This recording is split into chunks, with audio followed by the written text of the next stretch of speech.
할렐루야. 이제 빌라도의 법정에 예수님이 쓰셨습니다. 그래서 정식 재판을 받으시고 사형 언도가 뭐예요? 이렇게 사형 이렇게 아직 집행은 아닌데 이렇게 땅땅땅 두드리겠다 이거예요. 언도를 받은 것에 대한 기록인데 두 번이나 신문을 합니다. 1차 신문 때도 죄를 찾지 못해, 2차 신문 때도 죄를 찾지 못해요. 세 번에 걸쳐서 빌라도가 이 사람은 죄가 없다 인정을 합니다. 그러나 그럼에도 불구하고 결국은 헤롯은 누구의 말을 따르느냐, 민중들의 눈치를 보게 되어 저희 뜻대로 예수님을 넘겨주는 장면입니다. 예수님께서 십자가에 못 박히시기 전에 누구에게 팔려가요? 대제사장들에게 팔려가는 사건이 나옵니다. 그래서 스가랴 선지자가 예언한 말씀처럼, 예레미야 선지자가 토기장의 밭에 대해 말씀한 것처럼 은 30냥으로 결국은 뭘 사느냐? 토기장의 밭을 사요. 할렐루야. 마태복음 27장 앞전에 이제 뒤에 나옵니다. 토기장의 밭을 산다. 이 토기장은 결국 하나님을 상징하잖아요. 네. 진흙과 같은 날 빚으사 누구의 형상 만들어요? 당신의 형상 만드소서. 그래서 토기장이가 진흙이 있어야 돼요. 그래 그릇을 만들어내. 이해가 가죠? 그러니까 토기장이는 하나님이시고 흙은 진흙은 누구를 상징하냐? 예레미야서에 보니까 이스라엘 백성들이다. 토기장이와 진흙의 관계가 하나님 아버지와 우리의 관계인데 예수님 판돈으로 토기장의 밭을 사요. 할렐루야. 하나님의 밭, 우리가 하나님의 밭인 줄 믿습니다. 고린도전서 3장에 보니까 너희는 하나님의 밭이요. 할렐루야. 하나님의 동역자요. 이렇게도 표현하죠. 다시 말해서 예수님 판 값으로 우리의 심령밭을 사신 것입니다. 여러분이 참 대단한 존재들이에요. 왜? 예수님 판 값에 그만한 값없이 30냥이 별거 아닌 것 같지만 의미적으로 보니까 3은 무슨 숫자예요? 성부, 성자, 성령님 3. 영적 의미의 3의 숫자는 하나님 숫자예요. 거기다 곱하기 10을 해야 30이 나와요. 꽉 찬 만수를 곱한 거예요. 다시 말해서 하나님의 꽉 찬 값이요. 예수가 그 값으로 우리를 샀다는 거예요. 아멘. 그래서 우리는 하나님의 밭이 되었습니다. 우리의 심령은 주의 것이니 이제 주님의 것이 됐어요. 그런데 이것을 피밭이라고도 말한답니다. 할렐루야. 이 피밭은 무슨 의미예요? 여러분 심령 속에 예수 보혈의 피가 철철 흘러넘쳐야 되는 거예요. 아멘. 그래야 그 피를 보고 이거 뭐예요? 사망이 이렇게 넘어가는 거예요. 유월절 어린 양의 피를 바른 자는 살고 안 바른 자는 죽고 사망 권세가 우리를 뛰어넘어가요. 할렐루야. 그 피가 마음속에 큰 증거 됩니다. 그 피의 권세가 그렇게 올라와요. 그것을 또 다른 말로 나그네 묘지라는 표현을 씁니다. 그러니까 똑같은 거예요. 토기장의 밭이 다른 말로 피밭, 다른 말로 나그네 묘지. 네. 왜 묘지일까요? 옛사람이 죽어버린 것이요. 아멘. 나그네 되면 우리 심령이 팍 죽었어요. 과거에 우리 옛사람이 죽어버려야 되는 것이요. 여기가 다 공동묘지요. 할렐루야. 죽으셔요. 제발 뻘뻘 살아계시면 안 돼요. 나는 죽고 예수님은 살고. 그게 바로 하나님의 것 된, 하나님의 소속이 된 저와 여러분의 영혼의 상태가 될 줄 믿습니다. 자, 예수님은 죄 없이 죽으셨습니다. 할렐루야. 예, 이것이 어떤 의미를 갖느냐? 죄인이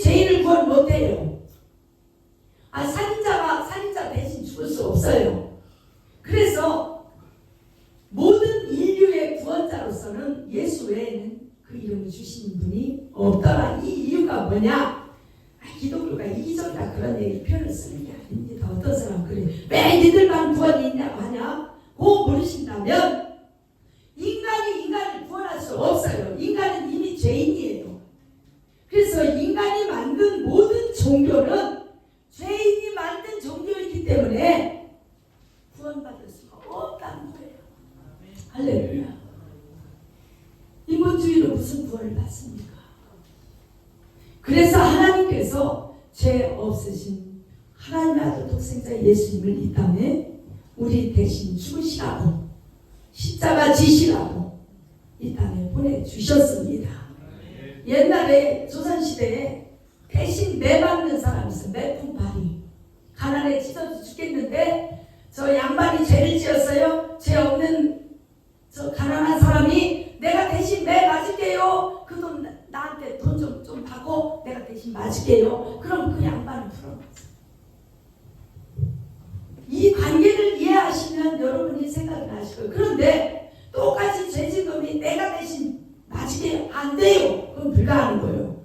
죄 없는 분이 죄인의 죄를 대신 담당할 수는 있어도 죄인이 죄인을 담당해 줄 수는 없다. 그러니까 단언컨대 이 세계의 모든 인류 중에 우리를 구원하실 분은 오직 예수 하나님 한 분. 죄 없으신 그분 한 분.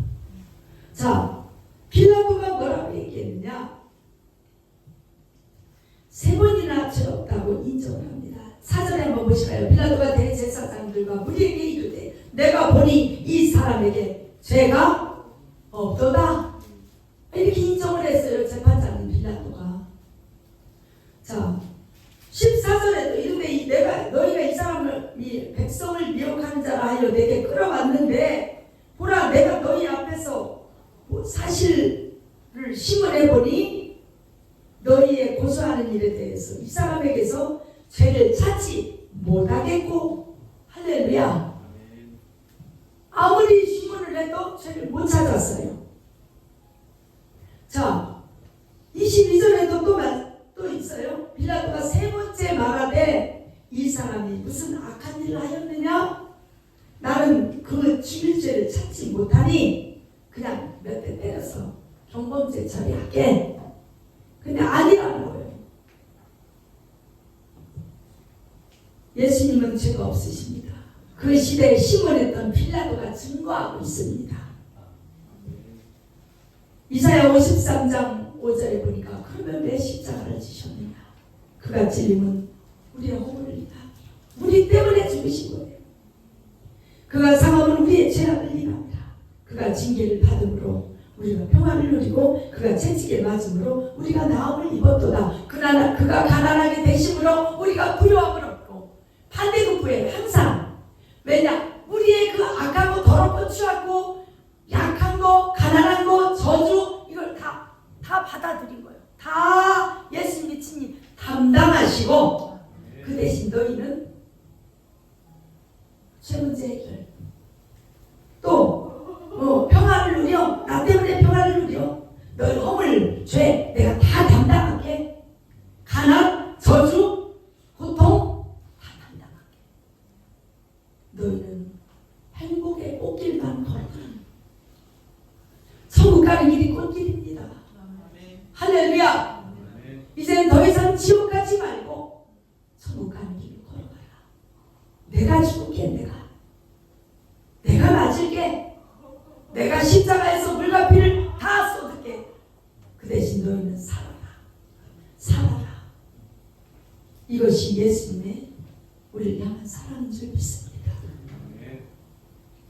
율법의 요구를 다 이루시기 위해서 이 땅에 오신 예수님이십니다. 그래서 로마서 5장 17절에 보니까 이런 말씀이 있어요. 한 사람의 범죄를 인하여 사망이 그 한 사람으로 말미암아 왕노릇 하였은즉 이 한 사람이 결국은 누굽니까? 아담입니다. 아담이 범죄함으로 그때부터 사망이 왕노릇해요. 사망의 권세에 묶였어요. 죄의 종로로 돼요. 원죄가 우리 속에 들어왔어요.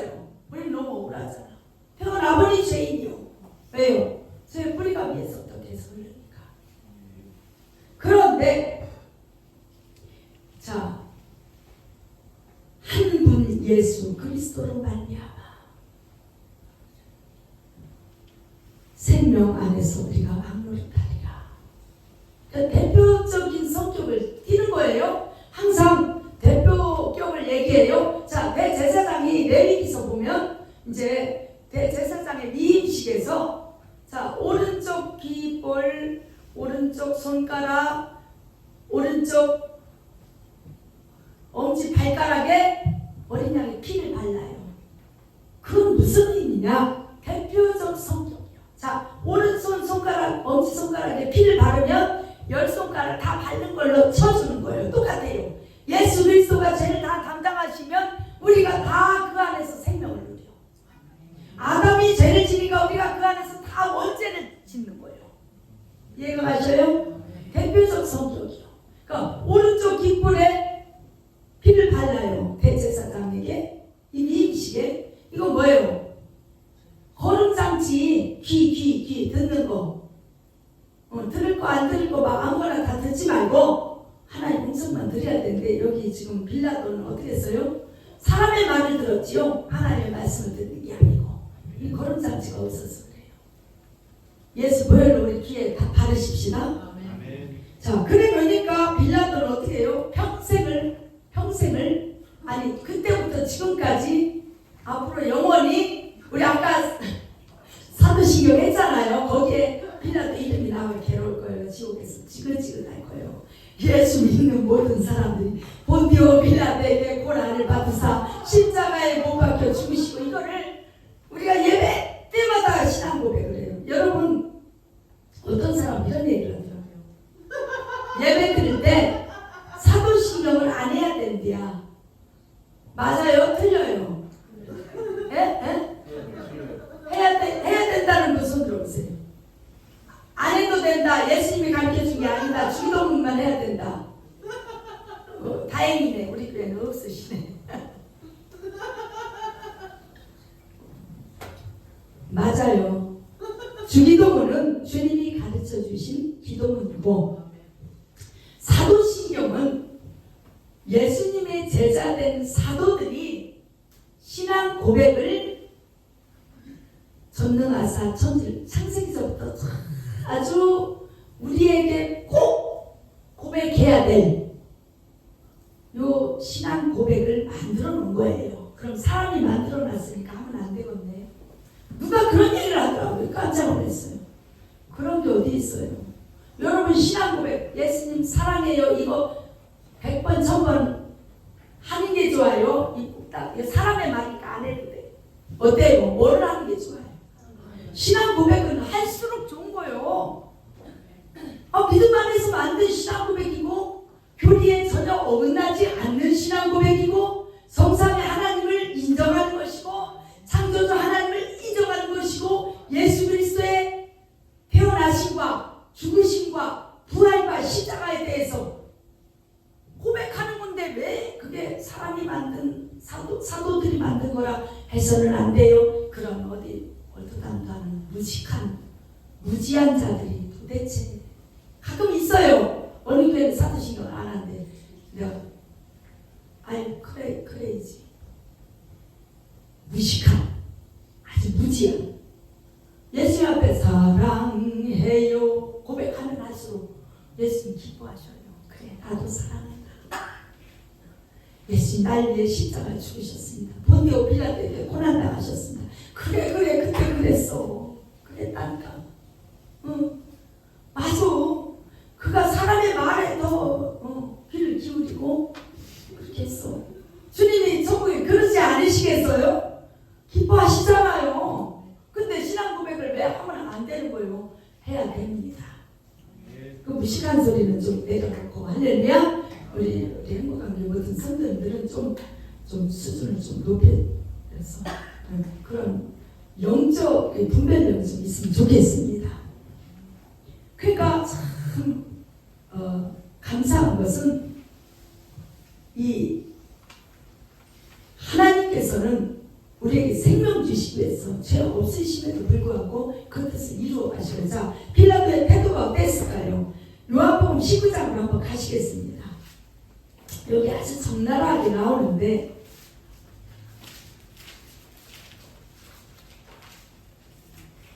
요한복음 12장 8절에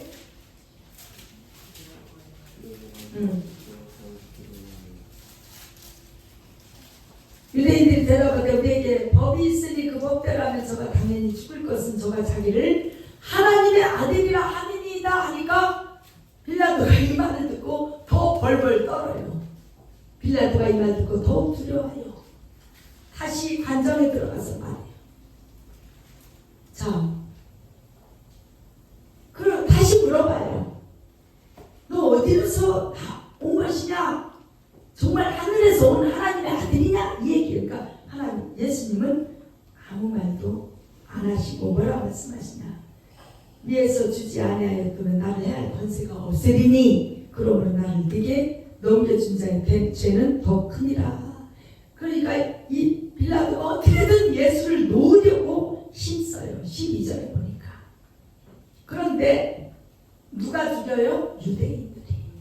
유대인들이 더욱 소리질러 이 사람을 놓으면 가이사의 충신이 아니니이다 하면서 네가 반역자다 하면서 오히려 더 십자가에 못 박으라고 소리를 지릅니다.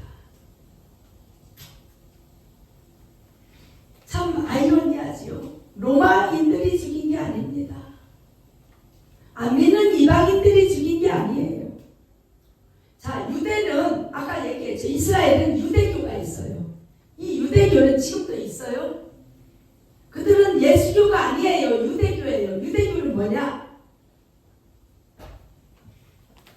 아브라함, 이삭, 야곱, 요셉 여기까지 믿는 거예요. 구약만 믿는 거예요. 한마디로 구약. 모세 오경을 이거로 알잖아요. 도라라고 해가지고. 그러니까 예수님을 인정하지 않아요. 아직도 메시아를 기다리고 있어. 2000년 전에 오셨는데. 그러면 그 사람들이 무슨 이스라엘이에요. 이스라엘은 영적으로 보니까 승리한 자, 이긴 자 누구예요? 예수 안에서 승리하는 저와 여러분요. 진짜 유대인, 진짜 이스라엘. 참 할렐루야. 아멘. 그 전쟁은요, 그 쓸데없는 지들끼리 명분 없는 전쟁이에요. 어떻게 보면 무식한 전쟁. 아니 주던 대로 하옵소서지만 어쨌든 그렇게 있으십시다. 자, 예수님을 유대인의 왕으로 인정하는 장면이 나옵니다. 19장 요한복음 19장 19절 한번 읽을까요? 자, 빌라도가 패를 써서 뭐라고 하느냐? 십자가 위에 붙이는데 나사렛 예수 유대인의 왕이라 기록되었더라. 이거는 대단히 중요한 것입니다. 21절에 유대인과 대제사장들이 빌라도에게 뭐라고 하느냐? 아닙니다. 나사렛 예수 유대인의 왕이 아니고 자칭 유대인의 왕이라고 써서 이렇게 얘기를 해요. 이거 너무 중요한 차이예요. 빌라도는 진짜 나사렛에서 나신 유대인의 왕, 우리들의 왕, 유대인이 우리 진짜 유대인이죠? 네, 진짜 우리가 유대인이라고 그랬죠? 참 할렐루야, 영적 진짜 하나님의 백성, 유대인의 왕. 그분은 왕이십니다. 그래서 우리가 크리스마스 때도 왕이 나셨도다. 근데 이 빌라도는 그걸 인정한 거예요. 가만히 보니까 이거 아닙니다. 자칭이 빠졌어요. 자칭. 그때 빌라도가 뭐라고 얘기했느냐? 22절 요한복음 19장 22절 빌라도가 대답하되 나의 쓸 것을 썼다. 시끄럽다. 나는 그렇게 쓴다. 하고 자칭 유대인이라고 안 썼어요. 빌라도도 그날은 인정한 줄 믿습니다. 그러나 인정은 하되 하나님의 뜻보다는 사람의 말에 귀를 기울여서 빌라도 날까 두려워서 그들에게 넘겨줘버려요. 십자가에 못 박힌 결론은 그렇습니다. 그러니까 어떤 사람들은 예수 믿으세요. 예수 믿으면 천국 갑니다. 천국 갈지라도 나는 원래 믿던 거 믿을 거예요. 지옥 가더라도 이렇게 얘기해요. 천국 못 가더라도 좋으니. 그 참 기가 막힌 얘기 아니에요. 스가랴 9장 16절에 보니까 우리 주님께서 이렇게 십자가에 죽으시고 어떤 일을 행하셨는가, 우리에게 어떤 복을 주셨는가, 딱 두 절로 이렇게 말씀하셨어요. 그 이날의 일이죠. 아멘. 이날은 예수님께서 이 땅에 오셔서 이 십자가의 길, 구원의 길을 열어놓으신 이날에, 할렐루야, 그들의 하나님 여호와께서 그들을 자기 백성의 양떼같이 구원하시리니 그들이 면류관의 보석같이 여호와의 땅에서 빛나리라. 그러니까 저와 여러분은 정말 예수님의 면류관, 거기에 박힌 보석처럼, 이게 무슨 의미냐, 우리를 위하여 십자가 지신 그 공로가 누구에게 있어요? 예수님에게. 아멘. 그 면류관이 뭘로 빛나야 돼요? 보석으로 빛나야 되는데 구원받은 백성 하나하나가 보석과 같이 거기 박혀 있는 거예요. 그러니까 사도 바울이 이런 고백했어요. 너희가 나의 사랑이요 나의 면류관이라. 아멘. 예, 우리가 이런 시대에 살고 있습니다. 이 사순절 기간을 잘 보내면서 정말 십자가 사건, 우리 주님이 우리를 위하여 죽으셨구나. 예수님 외에는 구원 얻을 이름이 천하 만민에게 없구나. 다 죄인이니까. 또 이 사람들이 바라바를 놓아주소서, 예수님은 십자가에 못 박으소서, 유대인들이 이렇게 얘기했는데 이 바라바가 결국은 누구냐? 바라바라는 말 자체가 아버지예요. 그런데 강도였습니다. 살인자였습니다. 결국은 누구를 얘기해요? 영적 강도 살인자가 누구예요? 사람을 하기. 요한복음 8장 44절에 이렇게 말씀하십니다. 저희는 저희 아비 마귀에게서 났으니 저희도 그 죄를 똑같이 지는구나. 저는 처음부터 살인한 자요, 진리가 그 속에 없으므로 거짓말을 제 것으로 하는구나. 할렐루야. 네, 우리 아버지는 하나님 아버지십니다. 세상 사람은 바라바를 놓아주소서, 살인자를 놓아주소서, 죄 없는 예수님에게 모든 죄를 뒤집어 씌우고 결국은 예수님을 십자가에 죽게 하셨다. 이것을 기억하면서 우리가 이 사순절을 보내시길 예수님의 이름으로 축복합니다. 기도하겠습니다.